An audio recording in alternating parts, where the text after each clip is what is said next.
حي على الفلاح. دور جب ان کو آزمایا گیا مختلف آزمائشوں سے، اور دوسرے حصے میں ان کے صبر و استقامت کا ذکر کی زندگی پر مشتمل ہے، اور یوسف علیہ السلام کی زندگی کا ابتدا سے لے کر اخیر تک ذکر بہت تفصیل کے ساتھ ملتا ہے۔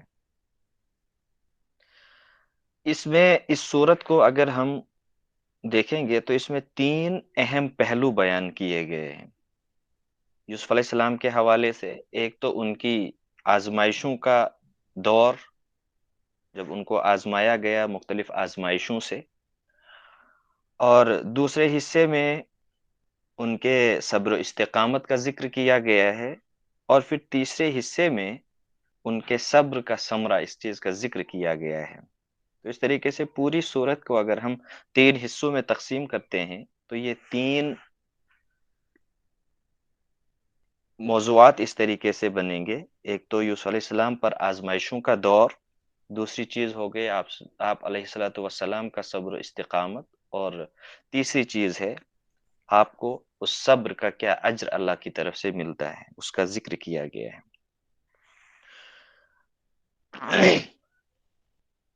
قرآن مجید میں سورہ یوسف میں حضرت یوسف علیہ السلام کے حوالے سے جو آزمائشوں کا دور ہے، وہ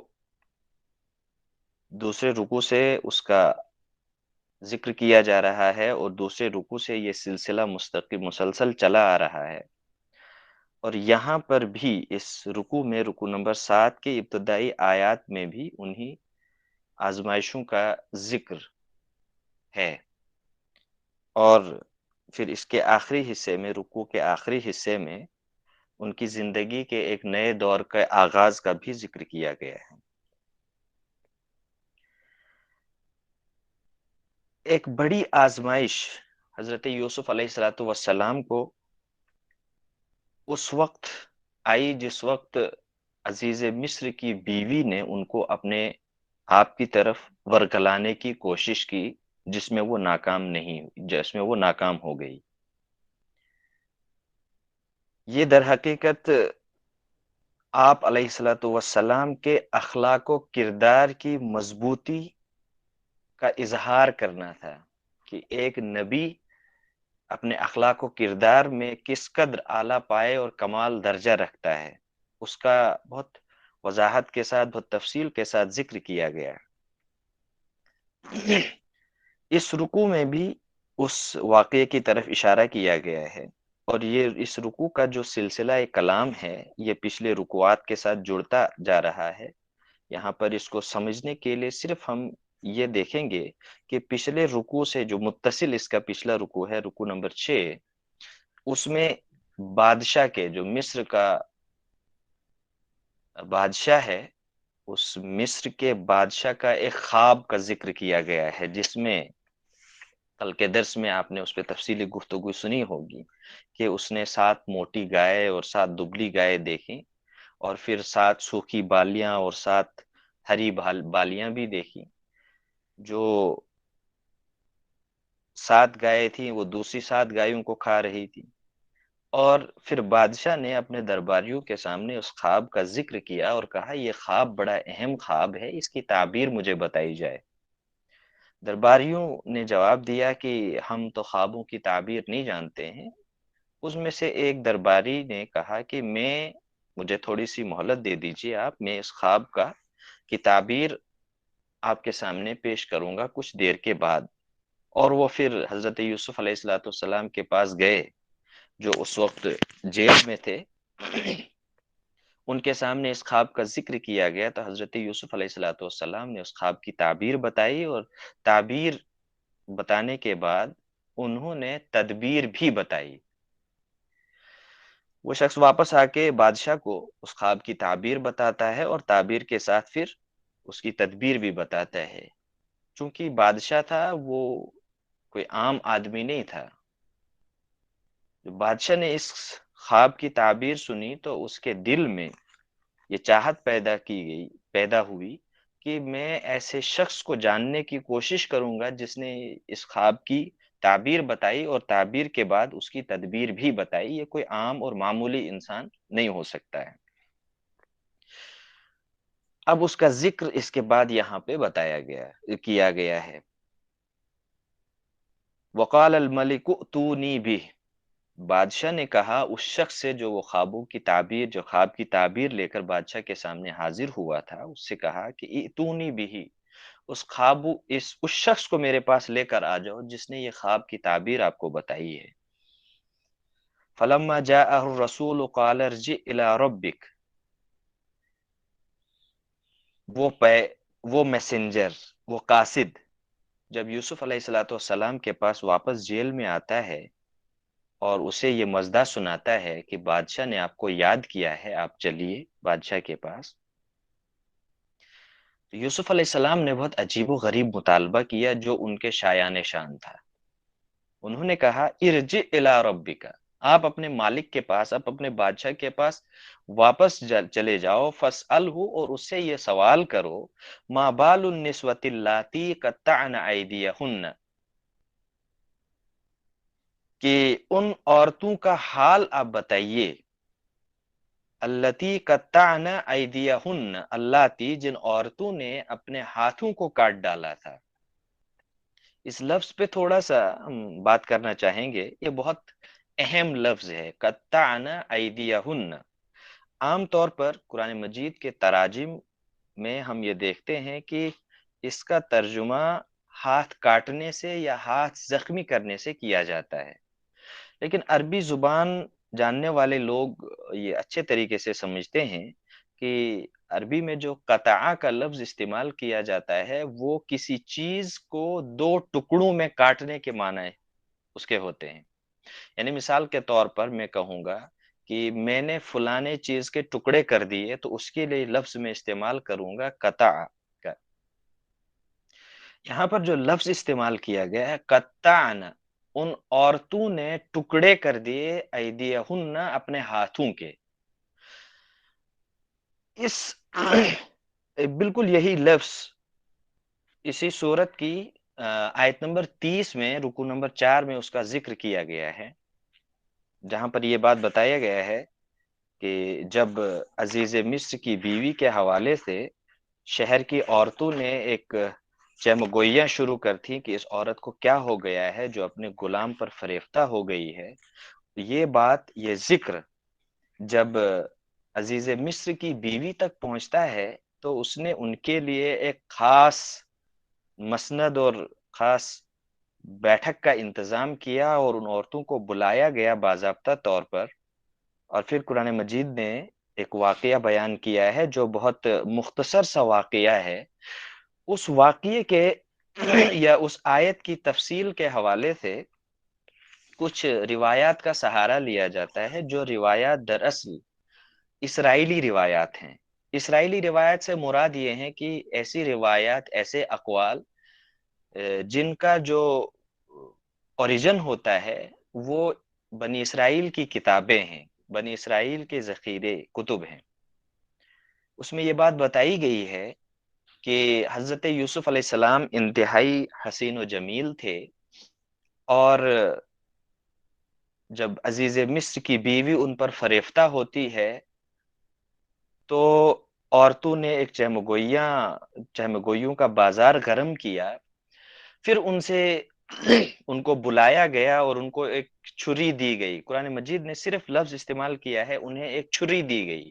لیکن جو روایت ہے، روایت یہ بتاتی ہے کہ انہیں کچھ پھل دیے گئے جس کا ذکر قرآن مجید کی آیات میں نہیں ہے. اور پھر بتایا گیا کہ قرآن مجید جس کا ذکر کرتا ہے کہ پھر یوسف علیہ الصلوۃ والسلام کو یہ عزیز مصر کی بیوی نے یہ حکم دیا کہ آپ چلے جاؤ ان عورتوں کے پاس. عورتوں نے جب یوسف علیہ السلام کو دیکھا، فلما رأینہ اکبرنہ، یہ بہت عجیب و غریب اسلوب ہے قرآن مجید کا، جس کو جب ہم بہت غور سے، تدبر سے پڑھتے ہیں تو اس کا معنی یہ نکلتا ہے کہ ان عورتوں نے جیسے ہی یوسف کو دیکھا، اکبر نہ ہو، وہ ان پر